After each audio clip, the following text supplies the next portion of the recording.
अस्सलामुअलैकुम everyone. So I M मौसम। सो अब सुबह से हम लोग देख रहे हैं माशाल्लाह हर कोई एंटरप्रेन्योरशिप के बारे में बात कर रहा है, मैथमेटिक्स के बारे में बात कर रहा है। सो मैंने बोला क्यों ना ये मौके को यूज़ किया जाए साइंटिफिक चीज़ों के बारे में बात करने के लिए। तो अगर क्योंकि ये कॉम्बिनेशन है सारी चीज़ों का, मैथ, साइंस और इंटेलेक्चुअल, जब तक ये तीन चीज़ें हमारी उम्मत में हमारे बच्चों में नहीं होगी, कामयाबी का कोई प्रोबेबिलिटी नहीं है सक्सेस की। तो दो चीजें तो होगी, तीसरी चीज पे बात करते हैं to the point, because there is no time to waste. अब सुबह से हम लोग बात कर रहे हैं बार बार कि क्यों ना लोगों की पर्सनैलिटी को ग्रूम किया जाए, इंटेलेक्चुअल को ग्रूम किया जाए। तो उसके साथ में दो चीजें और होती हैं।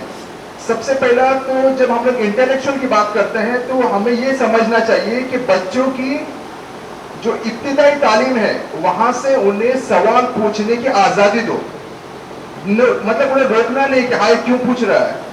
जब तक लोग सवाल नहीं पूछेंगे, जवाब नहीं ढूंढेंगे। जब सवाल पूछने की आदत होगी तो लोग नई नई चीजों की इजाद करेंगे। अब अगर मेरे बारे में बात कहा जाए तो आई एम अ साइंटिस्ट अल्हम्दुलिल्लाह। So I am an RNA engineer, electrical engineer. मैं अल्हम्दुलिल्लाह कई सारे प्रोविजनल पेटेंट्स है, रिसर्च पेपर पब्लिश है, कई सारे स्टूडेंट्स को ट्रेन किया मैंने इनोवेशन के ऊपर, क्रिएटिविटी के ऊपर। लेकिन मेरे बारे में बात करने का वक्त नहीं है। बात करने का वक्त है कि हम अपने बच्चों की तालीम को तरबियत के ऊपर कैसे काम किया जा सकता है। तो मैं बस 3 पॉइंट्स कहूंगा और इन 3 पॉइंट्स में सारी चीजों को निचोड़ होगा। सबसे पहले तो आप इस बात पर फिक्र करें कि आपकी जो प्राइमरी एजुकेशन है वो प्रैक्टिकल बेस्ड लर्निंग हो। जब तक आपकी लर्निंग प्रैक्टिकल बेस्ड लर्निंग नहीं होगी, फिर वो चाहे आपकी डिजिटल हो, आपकी ऑफलाइन हो, ऑनलाइन हो, उससे कोई फर्क नहीं पड़ेगा unless and until it's practical learning. Second, अब जैसे कि हमने बाद में देखा कि इंटेलेक्चुअल ग्रूमिंग है, मैथमेटिक्स है, वैदिक मैथ है, उसके साथ में एक और चीज को इंट्रोड्यूस कीजिए, स्मार्ट स्टडीज। क्योंकि this is a world of competition.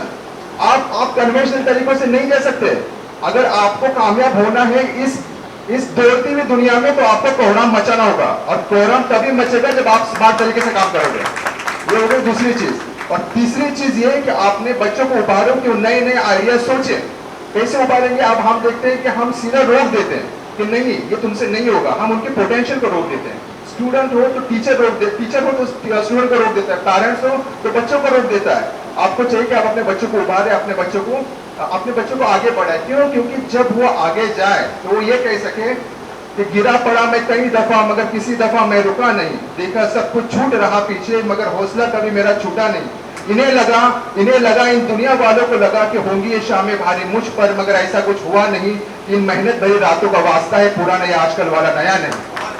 और बस एक बोल के मैं खत्म करता हूँ कि बस कि बहुत सारी चीजें कहने जैसी हैं, लेकिन बस आप तमामों के लिए और इस समिट के लिए बस मैं एक सबमिशन के लिए इतना कहना चाहूंगा कि हाँ, आज वक्त की घड़ियां थी कम, कल सहूलतें और भी होंगी। हाँ, आज वक्त की घड़ियां थी कम, कल सहूलतें और भी होंगी। जिस कौम की शुरुआत हो इकरा, वो गुमराह कैसे होंगी?